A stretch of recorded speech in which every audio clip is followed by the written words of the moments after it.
Can everybody hear me well? No. Should I adjust it? Maybe?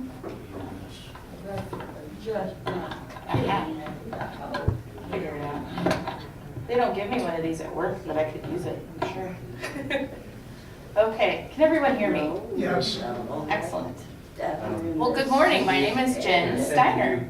I'm a pharmacist at your local Walgreens. If you have seen me around town, I work at Walgreens. There are many fine pharmacies in Casper, however, I'd like to mention that.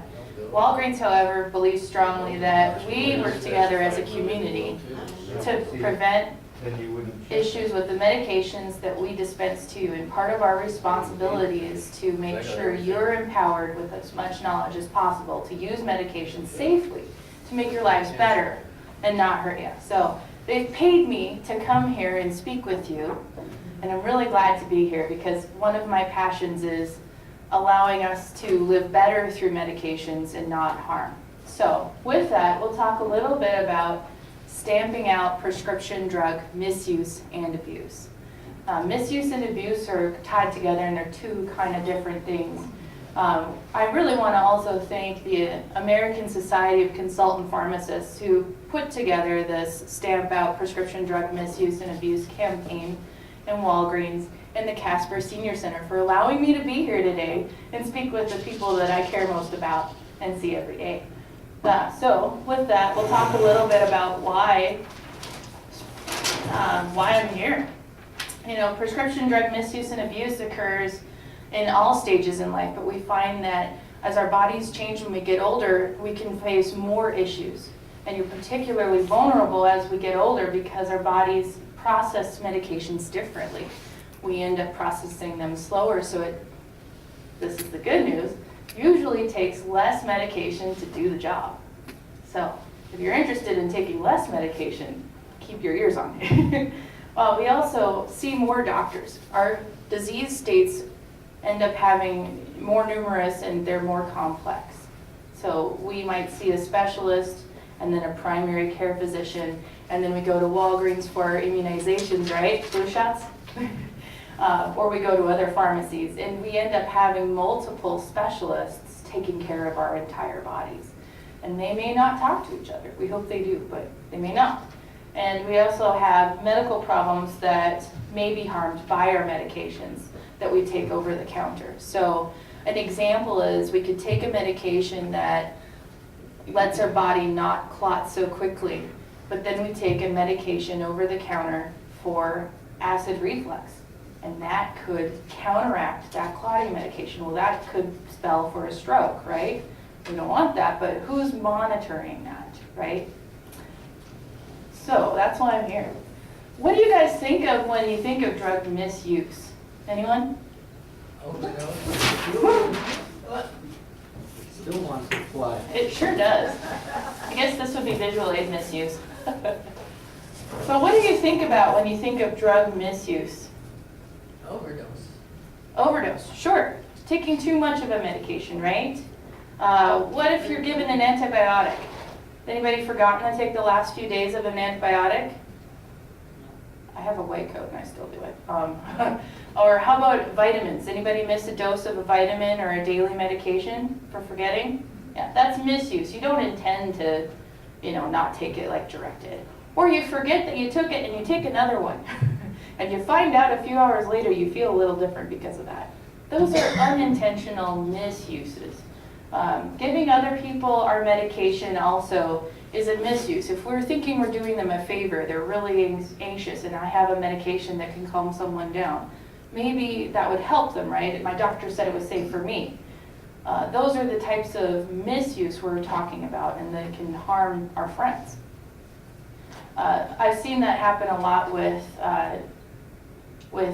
elders in a family unit giving it to a niece, nephew, granddaughter, grandson, where they believe that it's safe for them, so it's safe for the other person, and there's no time to go to the doctor. Well, that could be dangerous, and then that person has now developed a need for the medication and they found a supplier.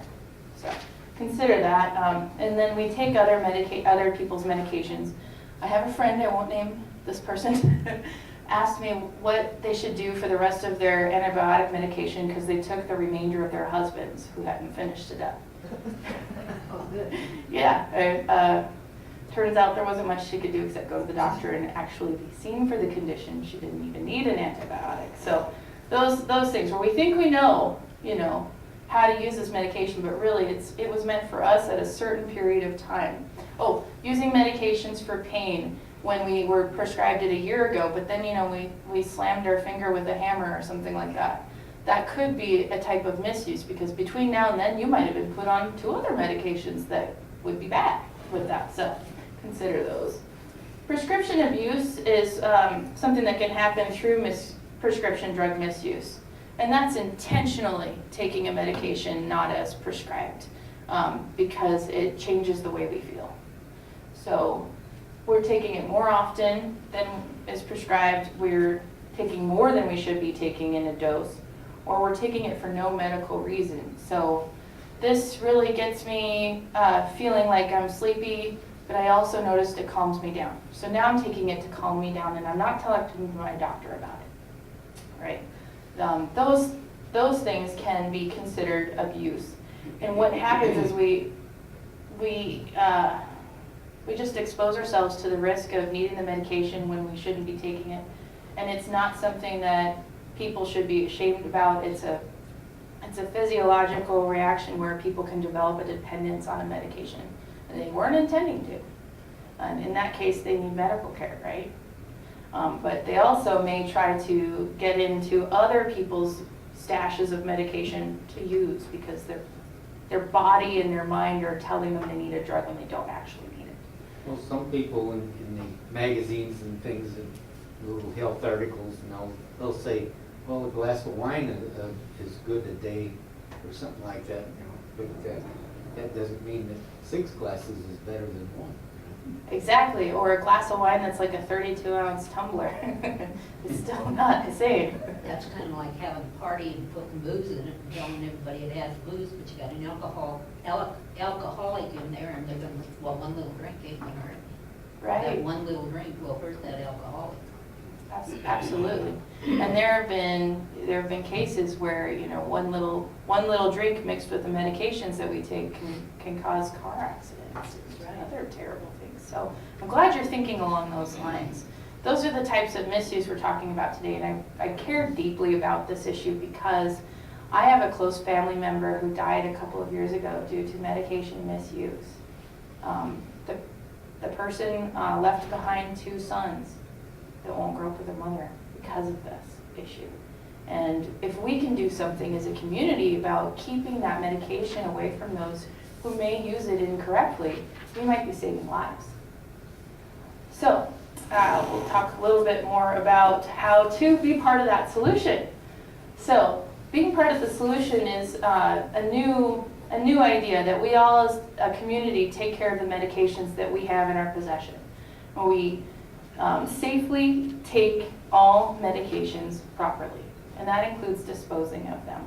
And that's where the stamp out prescription drug abuse and misuse comes into, is safely taking all medications properly. So consider that when you're on a medication and you know that your doctor may change the dose, just discuss with your doctor whether or not you should be getting rid of that medication, because maybe you won't need it anymore. They're expensive though, so you don't want to throw them out if you don't need them, right? Or if you know you're going to need them, you don't want to throw them out. There are ways to, yeah. You just spent $50 on a prescription. Do you really want to throw it out? Well, in some cases you do, because it's as dangerous as having a loaded gun or a drug dealer in your cabinet. Those are considerations you should talk with your doctor about, and they can have ways of you storing that medication in a secure location, in a locked prescription box, if you guys know about those. I sell them at my pharmacy, and I'm sure they sell at every other pharmacy, to keep them out of other people's hands that shouldn't be using them until you decided with your doctor that it's time to get rid of them. I've heard that the pharmaceutical outfits and everything, the salesmen come around, they don't leave doctor samples with patients anymore. Is that true? But they don't leave, you're saying that drug representatives that come to doctor's offices don't leave samples with Yeah, patients? they used to hand out these drug samples to doctors. Salesmen would hand them out. They do hand out drug samples to doctors still. They still do. They're doing it less because of a different issue. We have direct-to-consumer advertising, and that's working better than handing samples to doctors. I have a nephew that To is a sell drugs. doctor, and he said one of the main reasons is because the medication that's left for him, they can't hand out because nobody needs it. So then they have to pick it all up and throw it all away, so it's gotten to the point where it's almost misused. Oh. There is that piece too. There's new regulations that say that doctors' offices are accountable for the samples they have in stock. They can't just throw it out in the trash. They have to account for the medication they have in their possession. That, you know, there's more work involved, but that safety measure, in my opinion, is important. Just because somebody else could end up getting a hold of that medication if it wasn't cataloged as being disposed properly. People that work in the office. So it's true, there's still some samples, but if you're looking for medication cost lowering strategies, talk to your pharmacist. I love doing that. One of my biggest joys is helping people get access to their medication by making it more affordable. Because honestly, that's one of the biggest barriers I see today. So, What about your insurance company doesn't say you can't give it to her cheaper, that's for sure. yeah, if your insurance company is throwing up roadblocks to the medication you need, you might not know it, but there may be a medication they will cover it that works just as well. There may be a coupon you can use that works with your insurance, even Medicare Part D. They're harder to find. But those things are what are the barriers, right? If your insurance doesn't cover a lot of it and you still end up having to pay $300, you're not going to want to take the medication. Or you take it home one time, but you never actually use it in case you might need it. That would be a type of misuse that could end up harming you in the end. Your doctor might see that, you know, the desired effect isn't occurring with the medication you thought you were taking or she thought you were taking, and up your dose. And then when you take it, you're taking too much. All kinds of things like that can happen. And so we really like to help you guys afford it and get onto a medication regimen that uses as little medication as possible, so you're not taking a drug to counteract the effects of another drug, and costs you a decent amount of money so that you can afford to do the fun things in life, because that's why we're even taking medication in the first place. Okay, so let's remember when we safely take all medications properly, we should have a medication list up to date, and that includes over-the-counter medications, things that we use for acid reflux. The aspirin we take every day. Thank you. You hang on to one side and I'll hang on to the other. I think I'll have to take you with me next time I do this. Don't you have an artist stand? I need one. It used to stand on its own, but I think you're right, guys. That's it. You need to give me a presentation. Some black duct tape would work. Black duct tape. On the backside. Thank you. Oh, I love it. They didn't teach me this in pharmacy school. Well, as I was saying, they did teach me a few things about medication lists, and it also includes things that are herbal supplements, teas that you might drink that you're using for a desired effect, like resting teas, calming teas. And they may contain ingredients that interact with the medications that you take. They're finding out new data on aspirin a day, that over the age of 70, it doesn't produce as desired heart benefit. It can actually mask a heart attack's symptoms in certain patients. If these are things that you are interested in, talk to your pharmacist, talk to your doctor about them, because data changes every year. And keeping this medication list up to date will help your pharmacist and doctor make sure you're not taking an over-the-counter medication that has been proved not to be as effective as they once thought it was. I'm finding that with acid reflux medications too. There are more possible risks with those, so consider that. And then take that to all of your appointments, every single doctor, specialist, so that everybody knows what you're taking and how often you're taking it. They may notice that you're taking two medications just because one medication isn't optimized. I've seen that where on 2 diabetic medications when really just needed more of the cheaper one. And I love to help with that kind of stuff. Also, take the medications as directed or ask your doctor about not being able to take them as directed. If you can't afford something, you're not taking it, and that's okay. They are expensive. Also talk to your, also talk to your doctor before you stop or change a medication. If you come to my pharmacy and you choose not to buy the medication, I'm not gonna call your doctor right away. I don't know if you're gonna come back in a day or 2. So you take the reins on that one. And then don't crush or break your medications without medical advice. If you're having difficulty swallowing them, if they're unpalatable, let us know and we'll figure out a solution for you. And then also clean out your medicine cabinet because there may be medications that are the wrong strength that you don't need anymore.